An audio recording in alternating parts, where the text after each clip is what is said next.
Buenos días entes multiversales de esta plataforma llamada FrikiTube, soy Franco Benítez y en el video de hoy daré mi opinión de la adaptación animada del popular evento Crisis en Tierras Infinitas.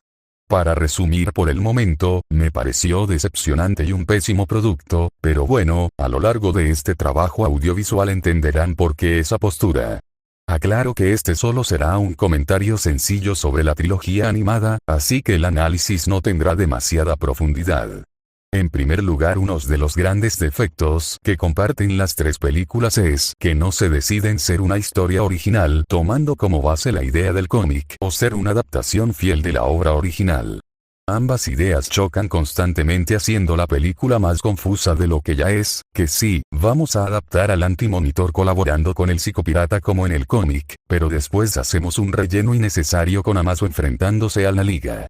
Este es el principal problema de esta serie de películas, el cual origina a los demás. Como ya dije arriba, esta película posee demasiado relleno, recordando a películas como The Killing Joke. De hecho, la parte 2 está conformada por escenas que aportan nada al final del día.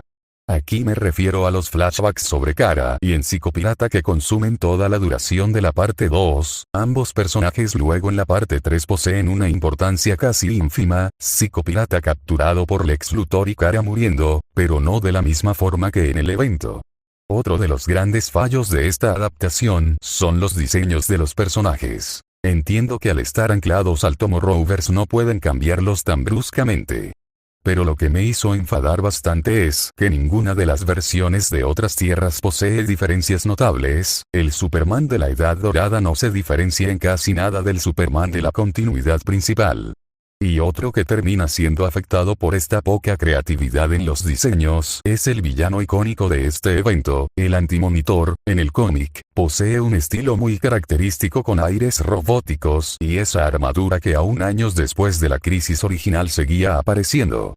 En la película el ser de la antimateria es reducido a ser un bicho gigante negro conformado por sus sombras, siendo, como ya dije, una falta de respeto a ese personaje que dibujó el gran George Pérez hace casi 30 años. Continuando con las ideas pésimas que tiene esta película, es el exagerado protagonismo que se le da a Batman y a la Batfamilia. Si no mal recuerdo, tanto en la parte 1 como en la 2, el Batman solitario del Tomorrowverse discute y combate contra una especie de Batifamilia de otros mundos. Estas escenas en mi modo de ver no aportan absolutamente nada al evento principal y recaen en ese relleno insulso del cual vengo hablando en toda esta reseña. Tengo la impresión que esto fue más imposición de la propia DC que otra cosa. Para mí un personaje como Batman en un evento tan multiversal y cósmico como lo es Crisis debe de no aparecer. Es más, los personajes clave de la obra original o son cambiados por otros o directamente son personajes de fondo. A los que me refiero son a los Supermanes de la continuidad principal y al Tierra 2, Pariah y Flash, este último solo recibiendo reflectores en la parte 1.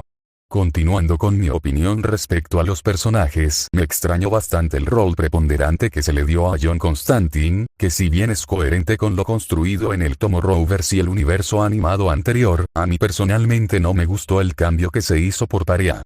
Volviendo a hablar de la trilogía en general, debo decir que me pareció aburrida, la parte 1 con los flashbacks de Flash e Iris y solo la reunión de los héroes del cómic, la segunda parte siendo una pérdida del tiempo total solo con la historia del Psicopirata y Kara, y la tercera siendo la única útil para la historia junto a la primera parte. La verdad que me duele que se desaprovechara el formato de más de una película, teniendo joyas como ambas partes de The Dark Knight Returns.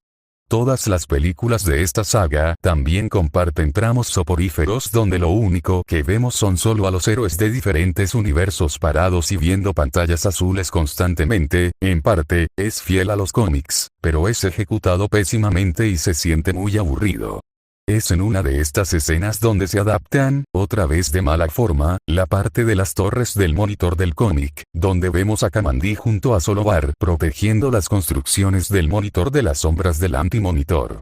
Aquí es donde vemos a la intrusión de Batman en el argumento donde lucha contra las sombras, otro ejemplo de ese contraste que existe entre el contenido del cómic y la horrible historia original que se inventaron en esta película.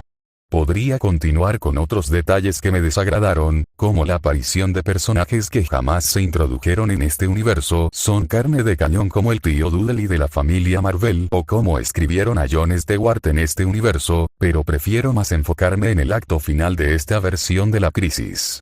Ya en los últimos momentos de la historia, se utiliza la máquina milagrosa para resolver la mayoría del evento, casi como si fuera una especie de Deus Ex Machina, además del fanservice innecesario de la aparición del universo anterior. Y ya que estamos hablando de fanservice, tenemos aquella tan popular escena de los universos animados sucumbir ante la ola de antimateria. Para mí esto es una estupidez.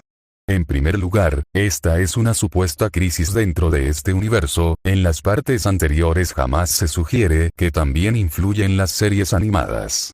Segundo, esto demuestra una vez más que no sabían qué hacer con esta película y terminó siendo un despropósito que intenta adaptar el cómic, pero luego solo toma la premisa inicial para adaptarse dentro del contexto del Tomorrowverse.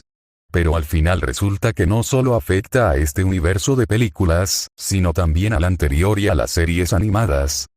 ¿Qué? Tercero, estas series jamás regresarán o tal vez sí, pero no entiendo por qué se le dio demasiada importancia a una escena que sucede en una película malísima para DVD. Y bueno, para ir ya cerrando este video, voy a comentar algo de las últimas escenas de esta trilogía, aquellas donde vemos a una pequeña Diana corriendo, dando a entender que ahora existe un nuevo comienzo para el universo DC. ¿Y qué pasó con Superman? Digo, él es la constante en el universo y el inicio de todo. A mí me gusta la Mujer Maravilla, pero no entiendo el porqué de ese final tan confuso. Si yo hubiera hecho esa escena, lo que aparecería sería la llegada del cohete del pequeño Kal-El a la Tierra y pequeños momentos como podría ser Clark abriéndose la camisa y dejando ver el escudo de Superman, emulando así el primer número de la miniserie Man of Steel de John Byrne. Dejando claro el principio de una nueva era, pero bueno, soy solo yo y mis delirios, no sé qué harán ahora con las películas animadas. En conclusión, esta adaptación animada de Crisis en Tierras Infinitas es lisa y llanamente mala, no sirve como una traslación del cómic original, y como historia independiente también es mala. El argumento es confuso, es una especie de homúnculo que trata de fusionar una historia original con ideas del Tomorrowverse, pero a su vez toma mucho del material original y conceptos de Crisis Final. Esto hace que la historia no tenga ni pies ni cabeza, dando como resultado esta cosa. Solo espero que de aquí a unos años se intente nuevamente una adaptación de Crisis en Tierras Infinitas, pero esta vez siendo una película fiel al cómic original panel por panel, pero viendo para dónde va DC en la actualidad y que el formato de duología o trilogía se usa en pocas ocasiones, lo dudo mucho. Pudieron haber hecho un homenaje a esa icónica historia del año 1985 y sobre todo al gran George Pérez que nos dejó hace unos pocos años y lo único que nos dieron fue esta película animada tan mediocre. De hecho, todo esto duele todavía más sabiendo el gran historial que tuvo DC Animation no solo con sus series animadas, sino con sus películas, las cuales son muy queridas por la gente y muy valoradas. Desde películas ya consideradas clásicos como puede ser Batman y la Máscara del Fantasma o historias que adaptan de manera fiel historias de los cómics como Batman Year One, a películas que expanden la trama original del cómic como Superman contra la Élite o ya de plano interesantes propuestas como pueden ser la batalla de los superhijos, sin mencionar la Gran Dioses y Monstruos. Historias, que si bien no están estrictamente basadas en cómics igualmente son películas muy divertidas. En fin, voy dejando el video hasta aquí, esperando que haya sido de su agrado. Si gustan pueden dejar un comentario o un me gusta, eso ayudaría mucho. Por ahora su amigo Franco Benítez se despide de ustedes deseándoles un buen día, tarde o noche.